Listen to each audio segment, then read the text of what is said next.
Hallelujah. Hallelujah. क्या कह रहा है? जो वचन की शिक्षा पाता है वह सब अच्छी वस्तुओं में सिखाने वालों को भागी करे। आमीन। आमीन। धोखा ना खाओ, परमेश्वर ठट्टों में नहीं उड़ाया जाता, क्योंकि मनुष्य जो कुछ बोता है वही काटेगा।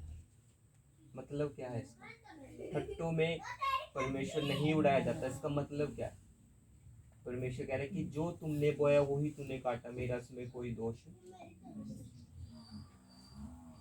क्योंकि जब हमारी लाइफ में अच्छा होता है तब भी हम परमेश्वर को बोलते हैं, जब बुरा होता है तब भी हम परमेश्वर को ही बोलेंगे। और परमेश्वर कहता है जो कुछ मनुष्य बोता है वही काटेगा।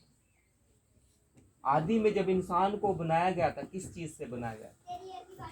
फर्स्ट मनुष्य को किस चीज से बनाया गया था? मिट्टी से बनाया गया था। क्यों मिट्टी से बनाया गया था उसको? आपने कभी सोचा नहीं कि परमेश्वर ने उसको डायरेक्ट अपनी सामर्थ्य से क्यों नहीं बना दिया? ये क्यों नहीं बोला जैसे उसने पेड़ पौधों को बोला कि ये पेड़ उग जाए, तारे उग जाए, चांद उग जाए, ऐसा उसने मनुष्य को क्यों नहीं बोला? आपने कभी सोचा? नहीं सोचा।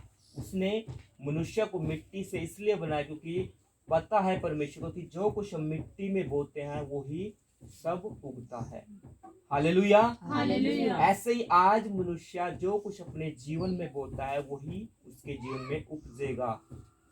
ऐसा नहीं कि आप अपने जीवन में बुरी बातों को बोओगे और अच्छी बातों को काट लोगे, या अच्छी बातों को बोओगे बुरी बातों को काट लोगे। इसीलिए परमेश्वर ने इंसान को ऐसे नहीं बनाया बोल के उसने अपने हाथों से मिट्टी को लिया, क्योंकि उसको पता था कि इंसान को ये पता होना चाहिए कि जो कुछ मैं अपनी लाइफ में बोऊंगा वही मैं काटूंगा। यही मैसेज यहाँ पे पौलुस हमें दे रहा है। कहता है कि क्योंकि मनुष्य जो कुछ बोता है वही काटेगा।